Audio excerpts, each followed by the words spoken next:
Lại tiếp tục xin chào anh chị nha. Nay em lại tiếp tục lên sóng mẫu xe cho anh chị mình. Xe này mới còn khoảng 98% luôn anh chị. Chỉ có máy là cũ thôi mà máy bao im cho mình nha. Còn nhiêu là đồ mới không nha. Đồ mới hơi bị nhiều á. Xe này cũng giá mềm cho anh chị em mình luôn. Xe này mới khoảng 98%. Xe máy 200, thùng ngang 1m4, dài 2m, Z Daisu luôn nha. Thùng mới luôn nha, thùng mới, sườn mới, đèn điện, nhíp, ben gì mới hết luôn nha anh chị. Cầu đồ mới luôn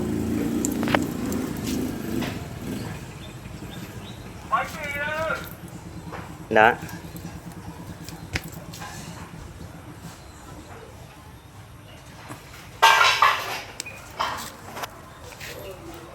Xe đèn đít ô tô luôn anh chị. Thùng Daisu rất dày nha. Xe thùng rất đẹp.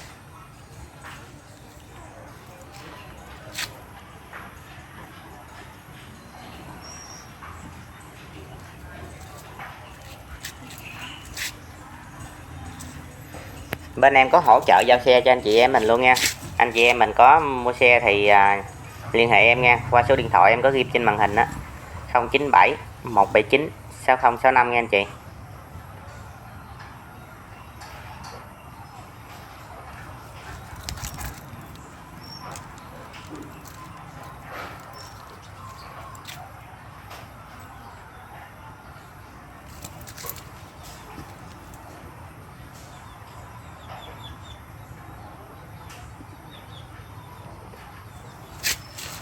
Xe này mới khoảng 98%, là gần như mới luôn rồi.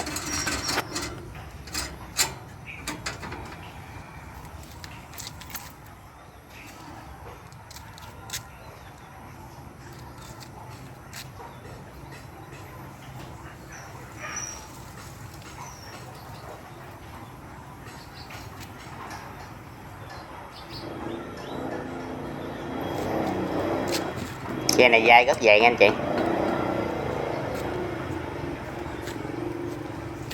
Phuộc trước 60mm, phuộc mới.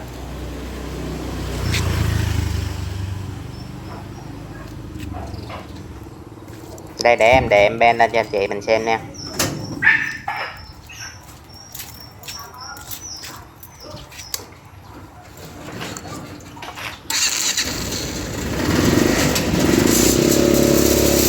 Đó, máy chạy rất im nha.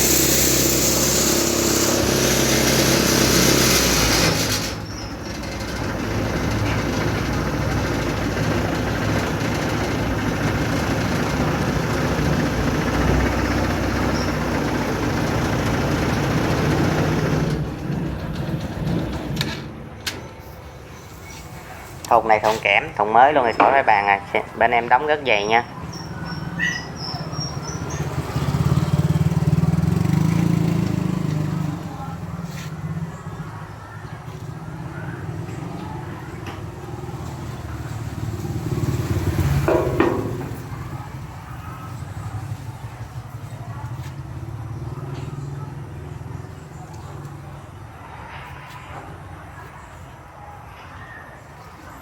Đó.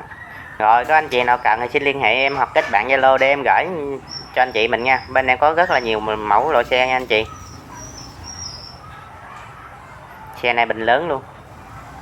Bên em có rất nhiều loại mẫu xe, bánh đôi có, bánh chiết có nha, không ben có, đầy đủ cho anh chị mình nha.